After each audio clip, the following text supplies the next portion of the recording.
Willkommen bei Off 2 Dialog und wir befinden uns im Empire Store in Mannheim, dem Hip-Hop-Laden von Mo Habli. Und Mo ist nicht nur Super 8-Sammler, sondern lebt auch ganz aktiv das Medium. Mo, du machst ja öffentliche Filmabende unter dem Titel Popcorn. Wann hast du denn damit begonnen? Ungefähr vor 4, 5 Jahren. Und zwar ausgehend ein Freund von mir, also von Mark Hype, der hat das in Berlin gemacht, ein bekannter DJ, mit dem ich sehr seelenverwandt bin, was Musik und Filme angeht. Und dann, klar, habe ich die Reihe mitbekommen. Dann habe ich mal gefragt, was das denn soll mit diesen Super 8 Abenden. Und dann hat er mir das erklärt, quasi diese zusammengeschnittenen Filme. Und das hat mich natürlich gleich gepackt, irgendwie so diese Idee, so diese kurzen Filme zu zeigen, fand ich einfach super spannend, auch dann wieder mit Filmmedium zu arbeiten. Und dann kam natürlich auch gleich so wieder so ins Gedächtnis, dass wir ja früher auch einen Super 8 Projektor gehabt haben und dann so einen alten Stummfilmprojektor, wo wir dann quasi immer jeden Tag dann das Walt Disney Fußballspiel geguckt haben. Und dann ist mir wieder eingefallen, dass er früher im Fotopost der Superman-Film gewesen war im Schaufenster und ich mir so die Nase platt gedrückt habe und ich ihn unbedingt holen wollte, aber als 7-, 8-Jähriger war das einfach überhaupt nicht erschwinglich. Und dann natürlich dann mit VHS war dann das Medium einfach weg und ich habe da überhaupt keine Gedanken mehr dran verschwendet oder einfach überhaupt mal gewusst, dass es überhaupt existiert, dass überhaupt diese ganze Filmwelt existiert hatte. Ja, und dann fand ich diese Idee so spannend oder das ganze Konzept so super, dass ich dachte, wir müssen das in Mannheim machen. Und dann haben wir halt gesagt, okay, wir machen die ersten 1, 2 Abende zusammen, hilft man mit Filmen aus, ein bisschen mit der Technik, weil es war ja alles wirklich super neu für mich. Und dann habe ich mich einfach so in dieses Thema reingefressen, dass ich jetzt halt schon mich als Super 8 Sammler und Nerd bezeichne und einfach das mit wirklich viel Leidenschaft mache. Und wo finden die Filmabende statt? Dadurch, dass ich ja quasi als DJ unterwegs bin und dann auch in Mannheim alle Locations kenne oder mit denen auch zusammenarbeite und Mannheim, Heidelberg, und dann habe ich natürlich auch gleich gewusst, okay, dann gibt es so kleine Locations, mit denen kann man so einen coolen Abend machen. Dann haben wir damit angefangen. Am Anfang auch sehr, sehr schwierig, das überhaupt den Leuten auch zu erklären. Aber mittlerweile habe ich so eine kleine Fanbase mit so 15, 20, 25 Leuten, die jetzt eigentlich dann immer kamen oder regelmäßig kamen. Ja, und halt einfach so kleine Bars oder so. Also, ja.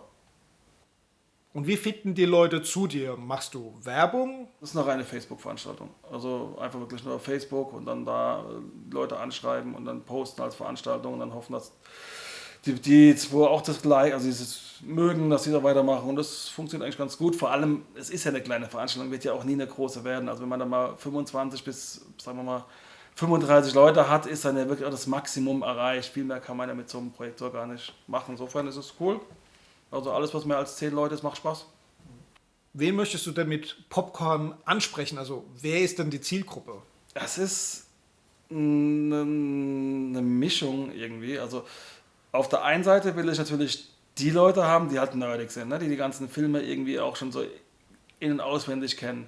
Dann natürlich auch so Leute, die vielleicht von früher noch das Medium kannten. Also wir hatten da schon mal so 2, 3 Ältere, die dann mal so da waren, dann einfach von dem wo es halt auch von früher kannten. Und wir haben mittlerweile auch sehr viele, also das heißt viele, aber halt junge Leute, die damit überhaupt nichts irgendwie anfangen konnten, für die quasi schon irgendwie der Videorekorder noch irgendwie nicht mehr präsent war.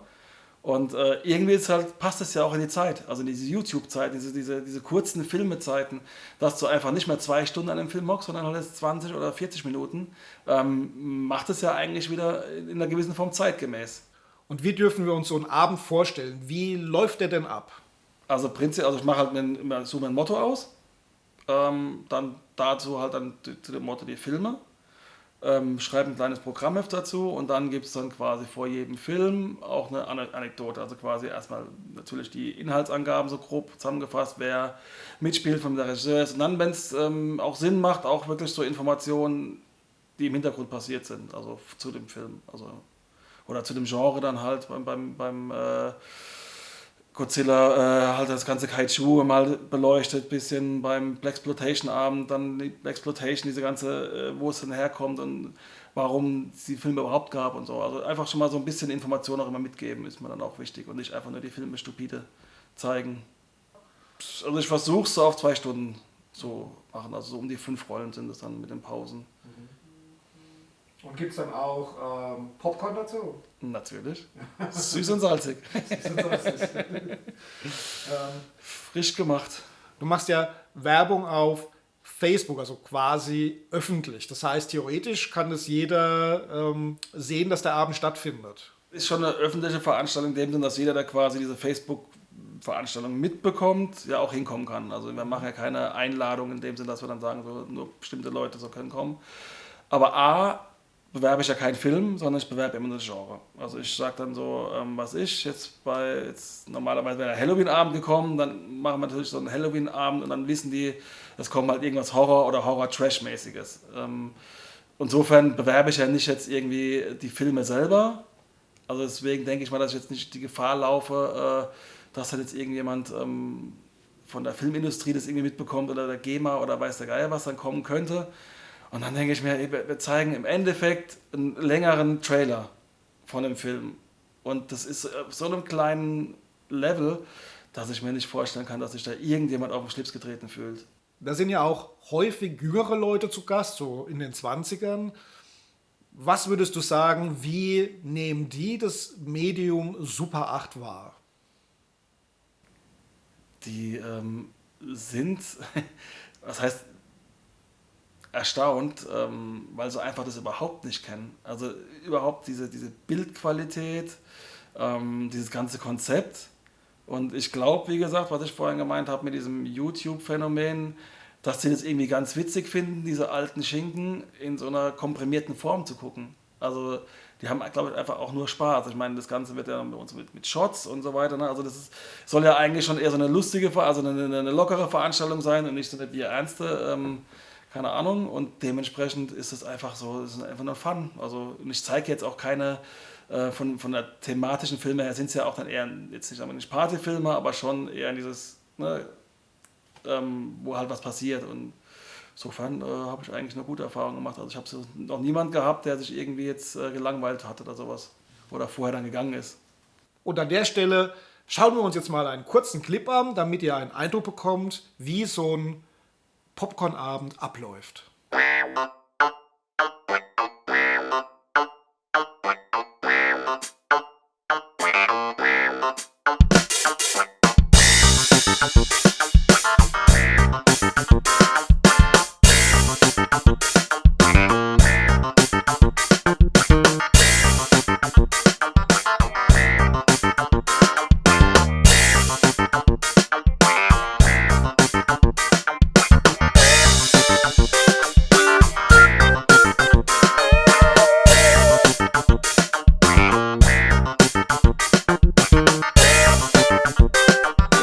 Sicher, dass es bei ihr gratis ist? Klar, Bumsen ist ihr Hobby.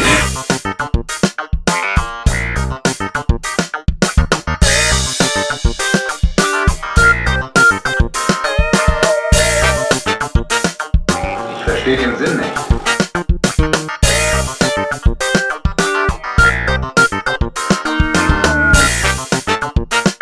Charlie ist so nett und würde eine Runde Shots ausgeben. Oh Gott.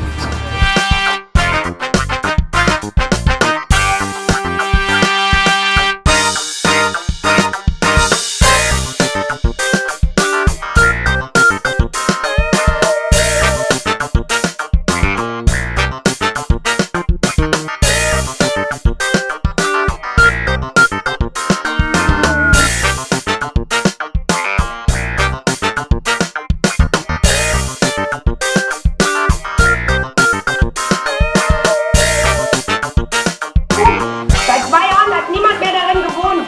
Da wimmelt es von Ratten. Dann gehen wir eben auf Rattenjagd. Die fettesten braten wir und dann werden sie gefressen.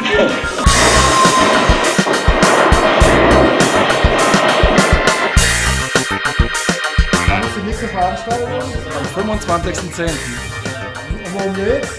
Halloween. Also nur Horror vom Feinsten. Und dann kam Corona. Jupp. Der Abend war ja im September 2020. Wann geht's denn weiter? Das liegt nicht in unserer Macht. Also es geht weiter, sobald wir dürfen. Und ich schätze mal, dass es dieses Jahr wohl nichts mehr werden wird. Aber Wir werden sehen.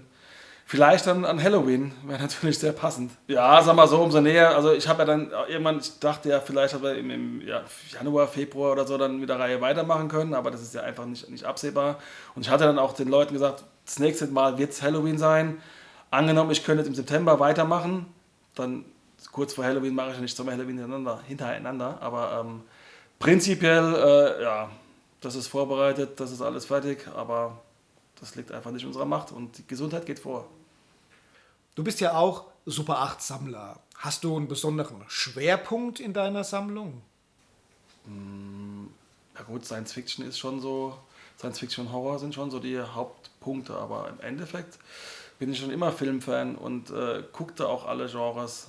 Und insofern versuche ich schon auch die gesamte Bandbreite auch dann auch Filmen zu haben. Aber es, wie jeder, der das Hobby kennt, weiß, wie schwierig das ist, an die entsprechenden Titel dran zu kommen. Wie groß ist denn deine Sammlung in etwa? Knapp über 400 Rollen, circa. Und gibt es einen Filmtitel, wo du besonders froh bist, dass er sich in deiner Sammlung befindet? Ich würde es gar nicht mal so von einzelnen Filmen ausmachen, sondern einfach so von der Gesamtheit. Also klar kann man jetzt wieder sagen, so der war jetzt super teuer oder der ist jetzt schwer zu kriegen. Im Endeffekt sind ja alle mehr oder weniger schwierig zu kriegen. Aber einfach so dieses Gesamtbild ist halt super. Ich meine, klar könnte man jetzt sagen, das Böse, was ich jetzt das letztens erst bekommen habe, war dann auch so wieder so ein Highlight irgendwie. Aber im Endeffekt ist so, die Sammlung ist das Besondere und nicht jetzt irgendwie jeder einzelne Film. Also im Endeffekt kann man auch zu jedem Film eine kleine Geschichte erzählen, weil jeder Film war ja schwierig zu kriegen. Oder ja, insofern möchte ich nicht unbedingt so Rosinenpicken machen. Ich bin stolz, vielleicht zu viel gesagt, aber ich mag meine Sammlung schon sehr mittlerweile im Gesamten. Und die Frage zum Abschluss: Gibt es einen Filmtitel, den du noch ganz besonders gerne in deine Sammlung aufnehmen würdest? Auf jeden Fall Kampf der Titanen fehlt mir noch. Flash Gordon fehlt mir noch. Krieg der Welten fehlt mir noch. Ja. Wenn man jetzt noch länger überlegt, dann fallen bestimmt noch einige Titel ein. Auch Agatha Christie, die beiden. Die hätte ich auch noch sehr gerne. Es gibt einfach noch genug zu holen und zu jagen. Okay, vielleicht passiert es ja noch. Ich wünsche dir auf jeden Fall ganz viel Erfolg mit weiteren Popcorn-Abenden, sobald es wieder möglich ist, und bedanke mich fürs Gespräch. Vielen Dank und dann bist du auch wieder am Start, hoffe ich. Ganz sicher.